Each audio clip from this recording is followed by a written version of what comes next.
All right, welcome back to the program. In case you're just joining us, it's time for our interview, and we're doing a brand spotlight on OGOO Leather Goods Ltd, an entrepreneur in Nigeria, a young one at that, making bags. Yes, you can come on the show. Yes, I do this kind of things too.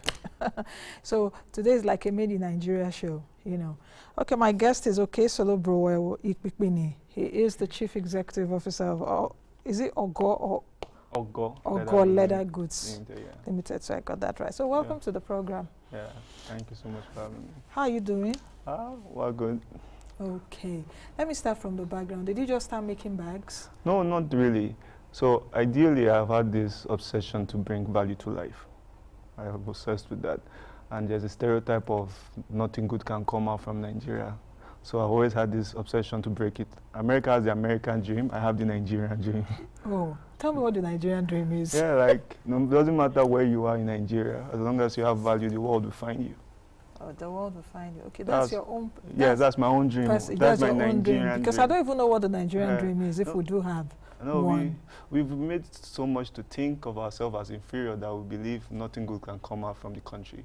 And that's why instead of working together to make the country become what we dream and aspire it to be, we take the shortcut, which is to run from the country. So that is my assertion. But I won't be here today because OGOO started in my darkest moments. So without my girlfriend OGOO supporting me. Oh, so yeah, and my leather supplier Muazzam Tijani. So the name of your company is the name of your girlfriend? Yes, I named it after her. Okay, OGOO. Yeah, plus these two people were there in my darkest moments and helped me. Plus Bella Nigeria, bigger shout out to Bella Nigeria, they've been awesome to me. Scone Magazine Europe, they've been awesome to me. But these people were there in my darkest moments, but there were also people who had laid the foundation for these people to thrive. And those people is my dad, Chief Captain Ikpipini. We may have our differences, but I love you every day, anytime. Without your support, I won't be where I am today. My mom, my sister, Ojerime Ikpipini Ajao, I call her my moral support, and my GOB, and my other sister, Mrs. Okere Efyong, plus a whole lot of people who have been there, whom I may not remember now, but I sincerely appreciate all their support. Without their support, I won't be. And yeah, to the officers, they gave me hospitality and welfare in Abuja. So the officers, thank you so much. I'm interested to know what those darkest moment. What do you mean by darkest moment? Okay, and your darkest moment was when you started this company. No, I actually How dark was it? I actually started the company and I fell into suicide. I was really suicidal at that point. And I'm someone who I live by the principle that every problem on that time has a solution. So while I was suicidal, my girlfriend and my leather supplier stuck with me in those darkest hours. They gave me the fullest amount of support. So it made me, in that darkness, be calm and find the light again. Why did you feel suicidal? Is it that things were not going for you the way you wanted it for this company, or what exactly? Well, let's put it, I reached the point where I have outgrown my environment. In terms of people around me, I have outgrown them. So I learned a very valuable lesson, hard lesson. That's what caused my suicide. I found what caused it, that I can't do it alone. No matter how intelligent you are, no matter how smart you are, you must collaborate. You must collaborate. But all my life, I have been made to believe that you can actually build alone with hard work. So when I reached that point of my suicide, it was because I've been carrying so much burden alone that the burden was about to consume me. And then came my girlfriend and my leather supplier. So I told my girlfriend then that, oh, my sister and my mom were awesome. Everybody would have been awesome, but in these darkest moments, my girlfriend stuck with me to the end, and I told her, because you didn't let me go, because you gave me time to find my light, I will immortalize you. Yeah, and I named it after her. Okay. So how many years is this company now? 2 years, going to 2 years. Going to 2 years. Yeah. So what exactly do you do? Just give me a brief description. Okay, so the goal of OGOO Leather is to be a Fortune 500 company, Africa's only Fortune 500 company, and to be Nigeria's #1 leather brand, Africa's #1 leather brand, and at most top 3 in the world when it comes to leather goods. So that is the goal. And lots of people don't know this, but ideally, importation of leather handbags into the country is contraband. So you have like a funny story.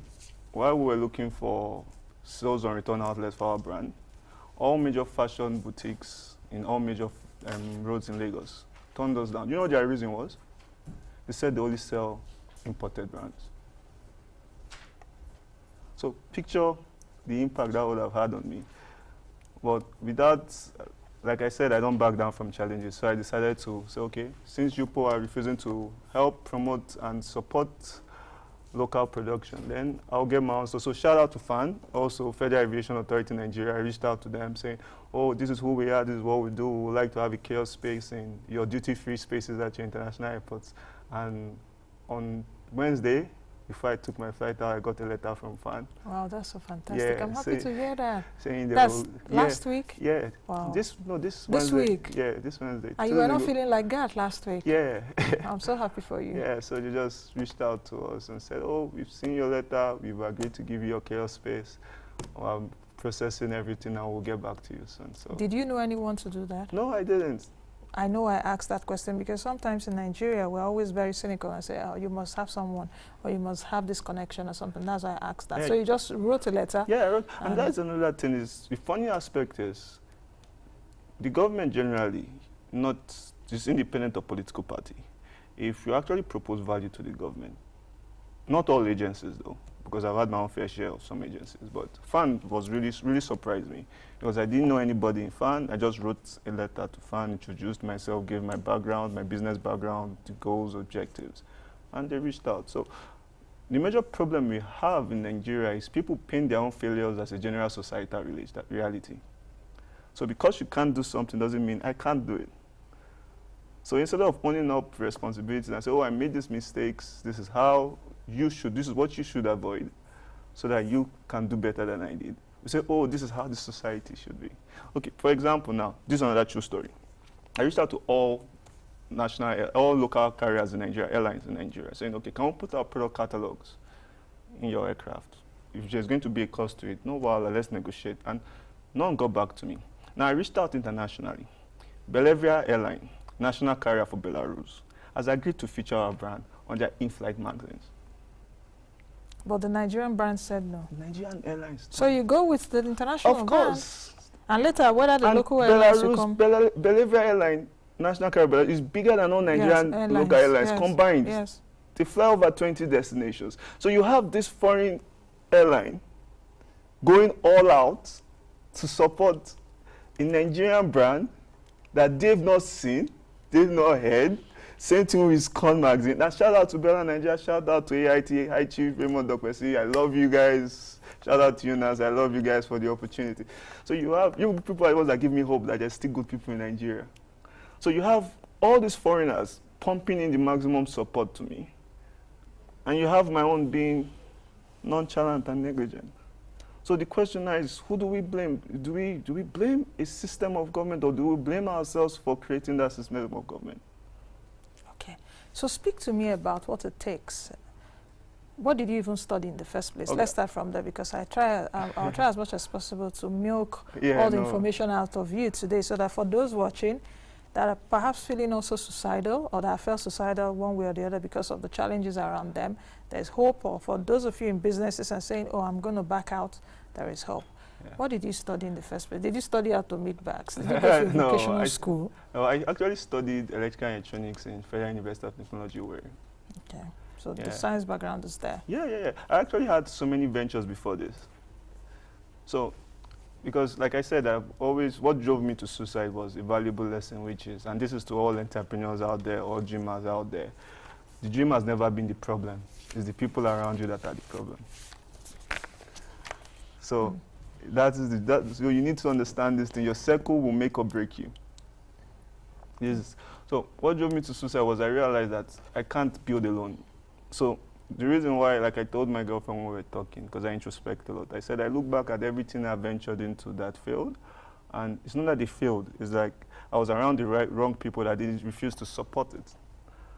So when I started this leather goods, because I looked at Nigeria, there is no locally made full grain cowhide, to the best of my knowledge. No locally what? Made full grain cowhide bags, to the best of my knowledge. I know that there are a lot of people doing, because I also patronize them. Yeah. I know some but it's other... not full grain cowhide. I know some other brands too that make leather bags. Yes, yes, no, in there are Nigeria. plenty. There are plenty. Yes, I've patronized a few Nigerian. Yeah, but leather. not Fugen Kai. The Okay. reason is... Okay, you're the expert in that, so I should give it to you. What I will ask those people. No, you can ask them. Because when I see the design, oh, it's so nice, and they're making it here in Yeah. Nigeria, and I buy. You can ask them. It's most likely because, okay, this is another fun fact. Before me and Muazzam started dealing, Muazzam is an awesome guy. I've reached out to so many, and this is what they told me. Particularly one that's owned by Lebanese in Nigeria. He said, in all our Nigerian markets, because we have 5 grades of leather. You have bonded, top grain, genuine leather. Sorry, bonded, split grain, genuine leather, top grain, then full grain. Full grain is the highest quality leather, most expensive in the world. Now, he said they don't sell full grain in Nigeria to Nigerians. They only sell to foreign brands, Gucci and high-end brands. But the best he can sell to me is top grain. And I told him, I don't settle for less. Okay, so how do you get yours then? No, it's supplied to me by Muazzam in Okay. Nigeria. Awesome, very awesome, man, very awesome. So he supplies me leather. Now, full grain cowhide, unlike other types of leather, it's very, very tough. It doesn't peel, it doesn't wear out. You use it till the blow trumpet. It's very durable. But the catch here is, the trading here is, it takes time to craft. You can't rush it. So that's why Nigerians run from it, because the time it takes to make one full grain, you used to make like 20 leather. You just don't machine run full grain cowhide like you do other leather bags. You can't just machine run it. So is it about quality? That's why you're still sticking with it? Yes, quality. Because there's a stereotype, like I said, there's a stereotype, and I've had even so many Nigerians look at me and tell me, okay, when I gave the name, the brand name, OGOO, I had so many people tell me, why did you name it a Nigerian name? Like, Nigerians don't really like, you should have given it a foreign name. And I told them, if you wear Ferragamo, if you wear Gucci, if you wear their Versace, names. if you wear, you will carry OGOO. Mm. The only thing to do it is it will take me time. But eventually, the same respect you give to these brands, you will give this bag this respect. So there's this stereotype that quality can come out from Nigerians. There's also the stereotype that every young Nigerian has to, like you said, you have to know somebody. There's that stereotype that you have to know somebody. So we keep on undermining intelligence to standardize mediocrity. Okay. Yeah. What are your challenges Okay. in doing all of this? I know you've alluded to some, but what are the basic challenges you face now? How many bags do you like making a week? No, What does it take you to make a bag? Do you have staff? Yeah. Do you do it on your own? All of that. Okay, I have a very slim workforce now, and because of current financial capacity, we can't produce more than 6 in a month. So the major challenge here is structures and finances. But it's not just finances. You need to have finances from people who actually have. No, it's just like on our investor page, when someone once saw our requirements for investors, the person said, am I mad? It looks like I don't want Nigeria, because the requirements on the investor pages, you have to be a founding investor in at least 500 companies. Yes.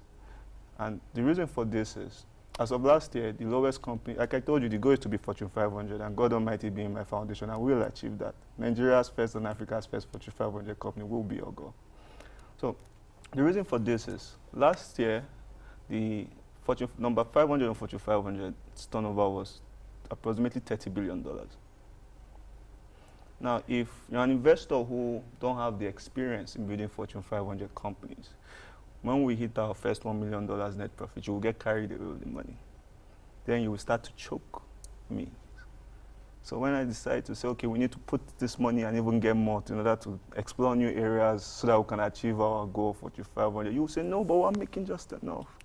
We can afford what we want to afford. So then now becomes an internal... So are you saying that you can't get that even from a local investor or someone with that kind of experience? Are you telling me that that person must be a Fortune 500 person?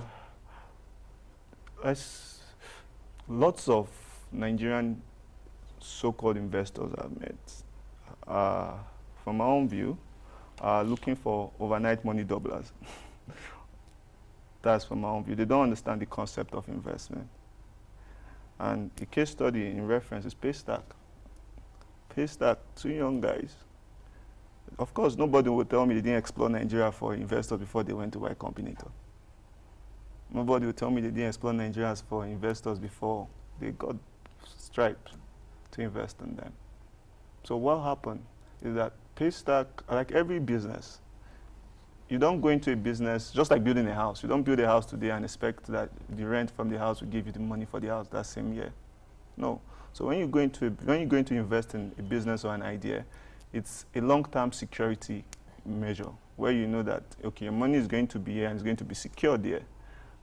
It's not going anywhere. But Nigerian investors are short-sighted. So I don't want, you know, as an entrepreneur and as a value-added person, your team is very important. All your team members has to be on the right frame of mind. Everybody has to be looking at the same goal. Because it's like going to the Champions League, for example. You have to bring everybody from coaching staff to the players. Has to be game, top point. So that's why I want to strictly Fortune 500 invest, because that's where we are going to. Okay, so so you have a vision actually, yes, and you're pursuing that. Yes. Okay, have you explored any of the funding opportunities in Nigeria, be it loan and all of that? For example, are you looking at export potentials? There is NEPC, for example, Nigeria Export Promotion Council. Have you spoken to them? Do you want to just be producing, and if you have people that can buy your 6 bags in a month, or do you actually also want to export to even other African countries? Or have you explored funding opportunities like the CBN intervention funds and all of that? I love that you asked this question. Now, the goal is to export, like, we already have FAN giving us a kiosk space in the international airport, which is a big deal for us. And the goal is 2022's goal is to be in at least 20% of the world's duty-free airport spaces, retail spaces. That is the goal for 2022. We just knocked down FAN, we're still going. So the goal is export, so that any Nigerian that is flying, or a foreigner that comes to Nigeria, and not just in Nigeria. For example, you go to Dubai, you see an OGOO kiosk with an OGOO bag, proudly written, proudly made in Nigeria. Beside your high-end brands, there's that pride and dignity that you have your fellow Nigerian brand competing head-to-head with others. So the goal is to, but like you said, I explored all funding options to the best of my knowledge in Nigeria. And big shout out to Development Bank of Nigeria. They are awesome. Out of all I reached out to, Development Bank of Nigeria was the only one that got back to me. Their senior executives, they wrote back to me and they said, oh, we would have loved to finance you. We respect your intelligence, respect your experience, but we don't lend directly to companies. Yes, they don't lend directly to microfinance banks. Yes, they don't do on-lending to entrepreneurs. Yes. So I have my account officers. I have this who have for reasons. You can go to a BOI, for example. I even reached out to BOI. I reached out to all. I reached out to BOI, I reached out to NESA, Did you take opportunity of the funds? It's not even just about reaching it out, it's about researching what funding options are available, then you apply for those funding options. Yeah. Like the NEPC, I think they had the EEG, I think, grants. Yeah, I think so. Sports, a facility around export and all of that. Yeah. I'm just saying research, not even just writing a letter to the chief executive, but looking at funding options and assessing that. For example, now BOI. Before I reached out to BOI, they have funds. But BOI says, oh, we give funds to businesses, but we do not support startup only on our discretion. That's subject to their discretion. So I'm very thorough with my due diligence.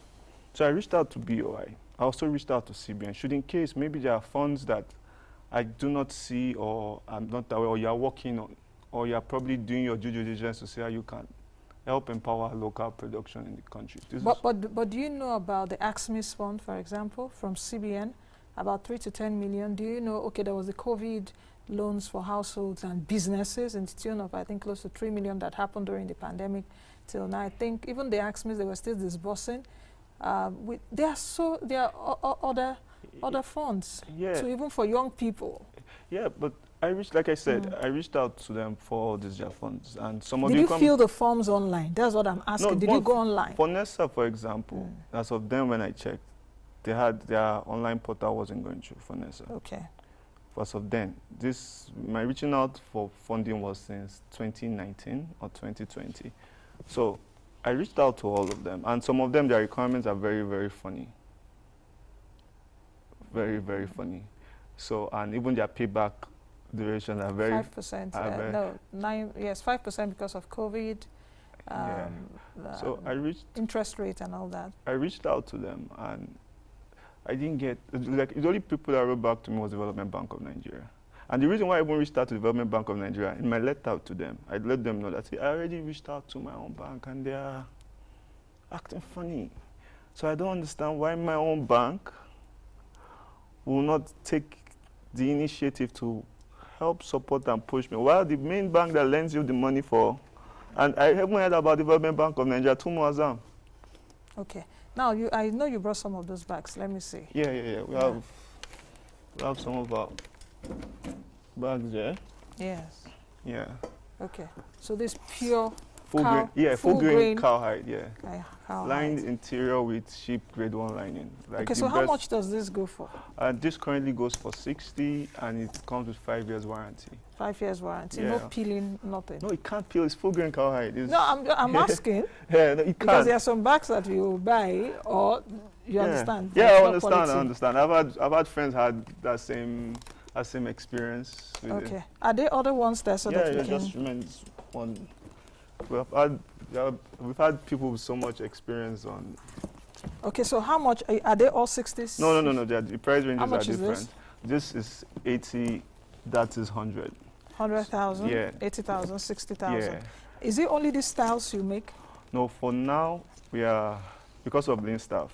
Okay. When we scale, and we're looking at exploring new finances, because now that we've had FAN on board, and when we finally are able to finalize the deal with FAN and some other deals we're seeking, we'll be able to weaponize that to now access some government grants and funding, which will enable us scale up staff, scale up production in order to maximize those retail spaces. Okay. For those watching now, they want to, get in contact with you. How do they do that? They can check our website, www.OGOOLeather.com. OGOOLeather.com, yeah. .com. Yeah, and need I say... Your number?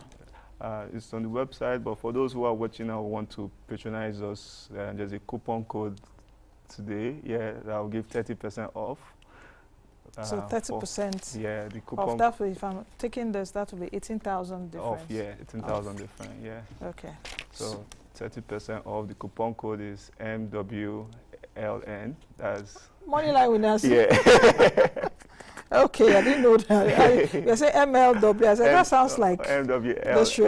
Yeah. Okay. Sorry. Yeah. MLWN. WN, yeah. Yes. MLWN. Yeah. That's the coupon code. It's a one-day coupon code. Expires today. Okay. It's just to appreciate Moneyline with Nancy. Appreciate Nancy. Appreciate your viewers. Yeah. So. Do you want to give a number? The contact details are on the website. Okay, you don't want to give it here? No, it's on the website. Okay, so please go to the website www.ogooleather.com. Yes. And find out more. Yeah. Do you interact with some other entrepreneurs such as you? To get inspiration and all of that is needed. It's part of collaboration. You share your stories. Yeah, but the thing with entrepreneurs in Nigeria is they don't want to talk many with of each them other. Many of them have what I call a God complex. In terms of they hide their pains, their supports, and the privileges they got that helped them grow to where they were. Because they believe telling you about the privileges, the support, the mistakes they make, you won't be able. Will make them look lesser as an intelligent person. They don't understand that does not undermine your intelligence. So when you interact with people and all you hear them do is paint glory days. Thank God. How do we make it God? You know that there's God, but what's the other aspect so that other people can learn from it? So stories around entrepreneurs and so that's why I had to say it first to every entrepreneur out there, every dreamer out there, that dreams come true. It's just you have to be around the right people. You can't do it alone. It's a fool's paradise. Yeah, I always tell people it's better you have 0.1% of $1 million than you having 100% of nothing. So you have to be a very intelligent person to be able to do that. Thank you very much for coming on the show. Thank you so much for having me. Thank you. So I've been speaking to Okeisolobrugwe Ikpipini. He is the Chief Executive Officer of OGOO Leather Goods Ltd. Just like you said, there's a coupon on today, support made in Nigeria. businesses, www.ogoleather.com. You will use MLWN coupon to get 30% off, and you can also negotiate. So that's the much you can take on today's edition of the program. Keep supporting Made in Nigeria. Let's sell ourselves abroad in the positive way and not the negative stories we hear. We have so many good people in Nigeria. I will see you all again next time. Be the best you can be and be the change that you want to see. I am Nancy Naji. Bye for now.